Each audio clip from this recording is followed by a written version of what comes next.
Сәлем достар, YouTube'да қарапайым экономика арнасы. Біз бүгін дүниежүзілік соғыстың екеуінде де жеңілген, бірақ экономикалық соғыста жеңілмеген Германия туралы айтамыз. Екінші дүниежүзілік соғыстағы жеңілістен соң Германия қалалары міне осындай жағдайда болды.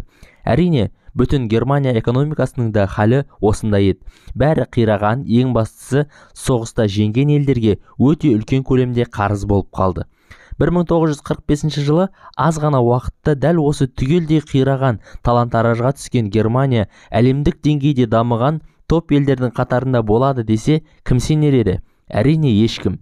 Бүгінде біз ұлы жеңістің 70 жылдығын тойлап жүрміз, ал неміс халқында не бар? Оларда ең сапалы автомобильдер өндірісі, тиісінше ең сапалы автожол, темір жол мен пойыз жасаудан тағы да немістер алды. Ал фармацевтика саласында немістерге тең келер ешкім жоқ. Киім бренді саласында да озды. Және айтпасам күнә болады, айтуға мәжбүрмін. Ең чотки тактикалық дамыған футбол тағы да Германияда. Осыдан соң қалайша ұялмай жеңімпаз елдер қатарындамыз деп айта аламыз. Германияның экономикалық өсім жасағаны ғажап. Ал бұл ғажайып қалай және кімдердің қолымен жасалғанын білгіңіз келсе, видеоны соңына дейін көріңіз. Бәрі қалай болды және неден басталды. Егер де қазіргі ең бай неміс компанияларының тізіміне анықтап қарар болсақ, олардың көбісі шалдар. Мысалға, Mercedes 1886 жылғы, BMW 1916 жылғы, дәрі-дәрмек компаниясы Bayer 1863 жылғы, ал Siemens'тің жасы 150 жылдан асып кеткен. Салыстырар болсақ, Америка Құрама Штаттары мен Жапонияда ғана осындай 100 жылдық компаниялар бар. Оның өзінде көп емес, ал Қытайда мүлдем жоқ. Ең бастысы, Германия жерден қазып алып сатып жатқан жоқ. Оның жасап жатқаны толыққанды қиын өндіріс. 19 ғасырдағы Германия қазіргі Қытай тәрізді. Ол жақта бәрі арзан, яғни өнім өндіру тиімді. Дәл осы сияқты Германияда да арзан әрі тиімді еді. Қытай тауарын сатып алып жатқан Америка Құрама Штаттары мен Европа. Ал ол кезде Германияның өндірген тауарын сатып алатын бай әрі күшті Ұлыбритания бар еді. Тіпті 1960 жылдарға дейін бұл тенденция өзгермеді. Бір ғана мысал, 1960 жылдары Германия өндірген көліктер Ұлыбританияда өз еліне қарағанда 2 есе көп сатылып жатты. Соғыстағы жеңілістен соң Германияның жағдайын айтайын. Ал сіз елестетіп көріңіз. Елде әрбір екінші адам жұмыссыз қалды. Әрбір 3 адамның біреуі үйсіз қалды. 5 баланың біреуі ғана өз төсегінде ұйықтайтын еді. Кейбір 700 мың халық тұратын қалаларда 30 мың адам тұратындай ғана болып қалды. Ал енді ақшаның жайын айтайын. Бір жұмысшы аптасына 60 рейхсмарк ақша алды, және оның бір тауығы бар делік. Бір тауық аптасына 5 жұмыртқа тапсын. Біреуін өзі жесін, ал қалған 4-еуін сатса 180 рейхсмарк тұратын. Сонда бір тауық бір адамнан 3 есе көп ақша табатын. Неге? Қалай дерсіз? Себебі елде ақша болды, ал тауар болған жоқ.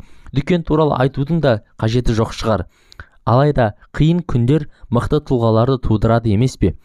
Төбешіктей ғана Германияның таудай ұлы Людвиг Эрхард алдымен экономика министрі, кейін Германияның канцлері болды.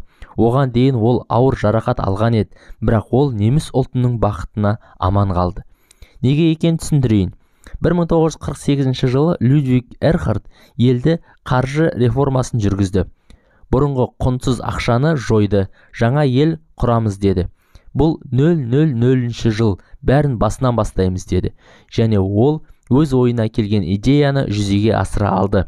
Реформа өз жемісін берді. Бар болғаны 2 жылда зауыттар өз қалпына келді. Ал 11 жылда Германия әлемдік ең мықты тауар экспорттаушы елдердің тізімінде 3-ші орында тұрды. Бұған тағы да бірнеше себептер әсер етті. Бірінші, екінші дүниежүзілік соғысының кезінде зауыт-фабрикалар көп зардап шекпеді. Германияның жеңілетіні белгілі болған кезде ақ зауыттар аман қалсын деген жасырын бұйрық болды. Сол себепті тек қалалар бомбаланды. Ал Германиядағы соғыс аяқталған соң зауыттар үшін соғыс басталды. Әрине, Кеңес одағы менен Американың арасында. Америка Құрама Штаттары Сталин Германиядағы барлық зауыттарды Кеңес одағына алып кетуінен қауіптенді. Сол себепті Германия зауыттарының іске қосылуына, Германияның капиталистік ел болуы үшін бәрін жасады. Тіпті кезінде фашистерге қызмет еткен зауыттардың басшыларын босатып, зауытты қайта іске қосқызды.